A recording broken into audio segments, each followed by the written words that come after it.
Hey, it's Sterling K. Brown from the Hulu original series Paradise. The next chapter begins as Xavier's search for his wife takes him above ground, and what he finds will change everything. It was never just about the bunker. Tune in and discover the truth lies outside.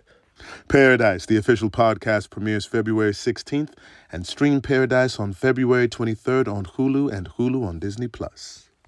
Sunday morning, drugs in America. Can America become drug-free?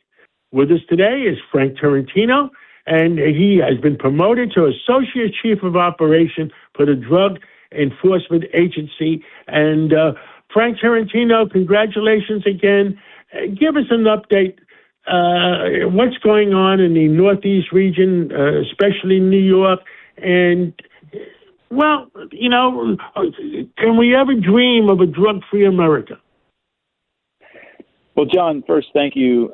It's always a pleasure to join you and be on your show. And thank you for the work that you do promoting the amazing work the men and women of the Drug Enforcement Administration do every day. And yes, that is in alignment with our strategy from our administrator, which is a fentanyl-free America. So what the administrator has set forth with our administration, with our agency, is this fentanyl-free America strategy, which is an unwavering commitment to essentially protect the United States from synthetic opioids. And we're doing that by disrupting the entire fentanyl supply chain, reducing the availability of fentanyl that's coming into the United States, specifically here in New York City and throughout the Northeast region, and then ideally to save American lives every single day. And that's DEA's mission. So what we've seen, John, in recent weeks and months is a significant and deliberate surge of operations across the United States by the Drug Enforcement Administration. And in the Northeast region in a month, during Fentanyl Free America Operation Phase 2, we saw 75 kilograms of fentanyl seized just in New York City, about 190 kilograms across the Northeast region. That's 4 million potential lethal doses of fentanyl removed from our communities throughout the Northeast. But again, more specifically, about 2 million potential lethal doses seized from New York City, which is pretty tremendous. Down in Philadelphia, we had nearly 55 guns seized from our city streets, which is again an incredible task, and also keeping Philadelphia citizens and communities safe. And then in New England, we had 278 arrests. And those arrests are dealers, street-level dealers, wholesale distributors, facilitators, organizers, people that are involved in the illicit drug trade that is killing Americans. And that's the focus of the Drug Enforcement Administration right now, and that is to remove as much fentanyl from our streets as humanly possible.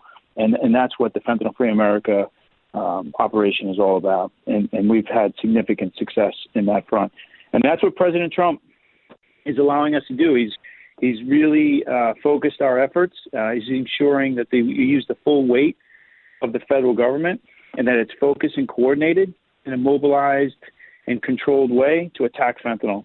And that's why you saw the Halt Fentanyl Act enacted into law, and then now more recently the Weapons of Mass Destruction, that designation significantly assists us in targeting these cartels, these foreign terrorist organizations, and these other foreign actors that are impacting the United States and killing Americans. Now, let me ask you about drugs in America. If you add up all the drugs and you add up all the people taking them, what percentage of the American people do you think take drugs of one kind or another? Well, John, that's a difficult question to answer. There is a significant demand here in the United States, which is why the supply is so, widespread across the entire country. And this is what our efforts are designed to do, is to disrupt that entire supply chain. But what we see is these synthetic drugs are so powerful and so highly addicting that more and more Americans are becoming substance use dependent. And that's what's really fueling this opioid epidemic. So DEA's focus is to remove as much of that fentanyl and other synthetic drugs from our city streets, which is really what our community cares about the most and what the American citizens deserve. And that's why when you hear about a 4-year-old in Brooklyn back in March of 2025 overdosing and dying in his home, that's why every American should be absolutely outraged and concerned about this threat.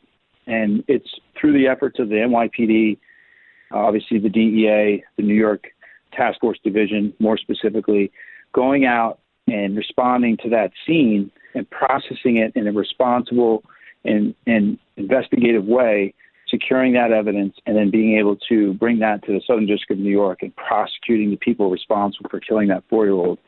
And that's what the Drug Enforcement Administration is all about, protecting our communities, holding people accountable, and saving American lives. And that's unfortunately what we continue to see play out, even after Nicholas Domenici's death, back in 2023, as tragic as that was. We still haven't learned enough about that.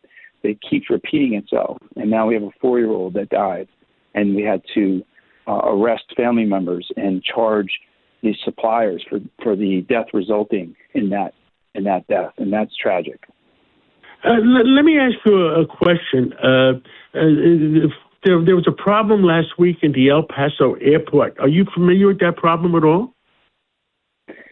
Only what I read in the news, John. I'm not familiar in terms of like the operational or administrative issues that came up. There was the story I read in the newspaper, same newspapers you probably read, were that the cartels were possibly threatening El Paso Airport with drones. But I guess we'll find out when we find out. Well, John, there's absolute certainty in the fact that the cartels are modernizing and using technology to their advantage. They've weaponized social media, and we know that they're using drones to move parcels across the border, and they've used drones to conduct surveillance in and around the border. So we know that the cartels are using different systems, different technologies, different resources to fuel their drug trade. And this is what the Drug Enforcement Administration and all of our partners are focused on right now. Understood. Anything else you want to tell the American people on a Sunday morning? Just, I would remind them that illicit drug use is what is most concerning. It's the number one cause of death among Americans ages 18 to 44.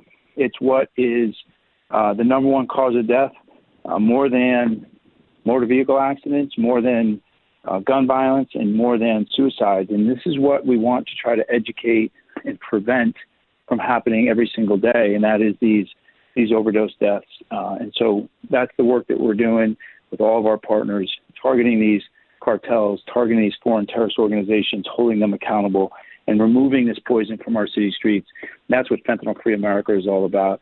It's creating a safer, healthier, and more secure fentanyl-free America. I think our children are worth fighting for. I think our communities are worth fighting for, and certainly our future is worth fighting for, and that's what Fentanyl-Free America is all about. Frank Tarentino, thank you so much for everything you do for America, and let's catch up again real soon. Thank you, John. LifeLock, how can I help? The IRS said I filed my return, But I haven't. 1 in 4 tax-paying Americans has paid the price of identity fraud. What do I do? My refund, though. I'm freaking out. Don't worry, I can fix this. LifeLock fixes identity theft guaranteed and gets your money back with up to $3 million in coverage. I'm so relieved. No problem. I'll be with you every step of the way. 1 in 4 was a fraud-paying American. Not anymore. Save up to 40% your first year. Visit LifeLock.com/podcast. Terms apply.